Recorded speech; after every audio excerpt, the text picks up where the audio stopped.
Querubines, vamos a ver una cosita ahora que me importa bastante. Tiene relación con las medidas de control que ocupa el Estado para mantener su poder.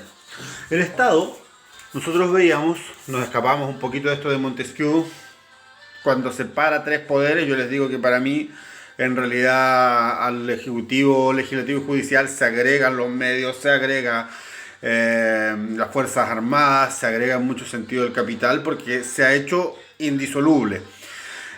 Cuando hablamos entonces de este organismo administrativo y hablamos de la nación, que la nación la conforma básicamente la población, el pueblo, con las tradiciones que trae, vemos que todo esto requiere, como una característica principal del Estado, el Estado administra, por eso requiere tener un territorio que lo sustente.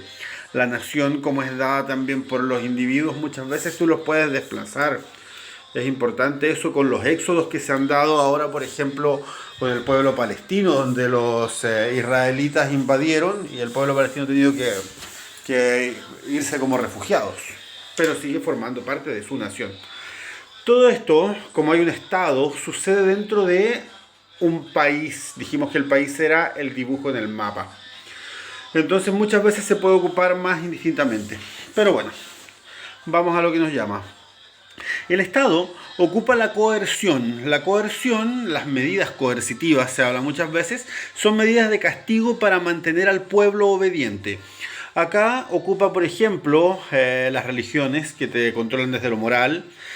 La economía es súper importante porque te dice hasta dónde puedes viajar. Tienes que estar donde está tu trabajo.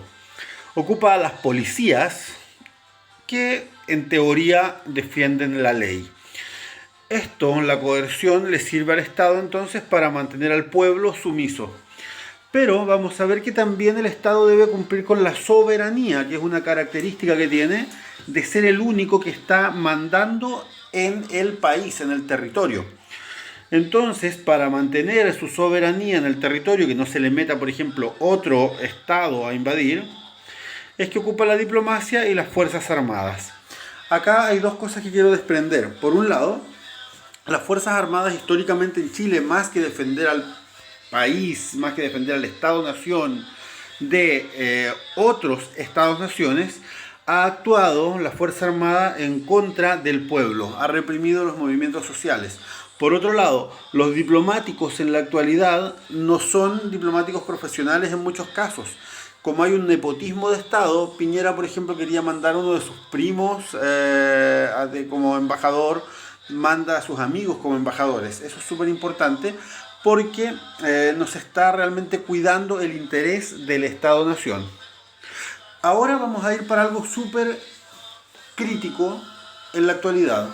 Uno de los sueños de muchos sectores indígenas, por ejemplo del pueblo mapuche, es contar con un Estado-Nación, lo cual en este momento es súper difícil porque la nación mapuche abarca Chile y Argentina. Entonces, como están dadas las cosas, doy una opinión súper personal, es muy difícil que esto se consiga. Pero nos recalca la necesidad de reconocer la multiculturalidad, pluriculturalidad de un territorio como el chileno. Que no solamente hay un tipo de cultura existente, hay más de una. Menciono los mapuches, pero también está la cultura aymara. Tenemos distintas culturas, disculpen que repita tanto esto, que conforman una misma identidad, digámoslo, como Estado-Nación chileno. Pero uno de los principales objetores, de las principales fuerzas políticas que está en contra de este Estado-Nación mapuche, llama la atención porque en este momento está aprobando, o son de las fuerzas gubernamentales que quieren aprobar estos tratados como el TPP-11. Y yo aquí hago una flecha y estoy rompiendo el Estado con la flecha de la soberanía, porque la firma de algunas de estos acuerdos transoceánicos abre la entrada para las corporaciones. ¿Qué es lo terrible de esto? Que si es que entran las corporaciones con estos tratados, tendrían una ley superior al Estado. que sería solamente para las corporaciones. Las corporaciones son empresas, pero súper, súper grandes, que tienen distintos capitales de diferentes países. Ellos en realidad, las corporaciones podrían contratar a la gente, podrían contratar al pueblo, pero no necesariamente cumplir con las leyes de cada estado, porque tendrían leyes propias para corporaciones.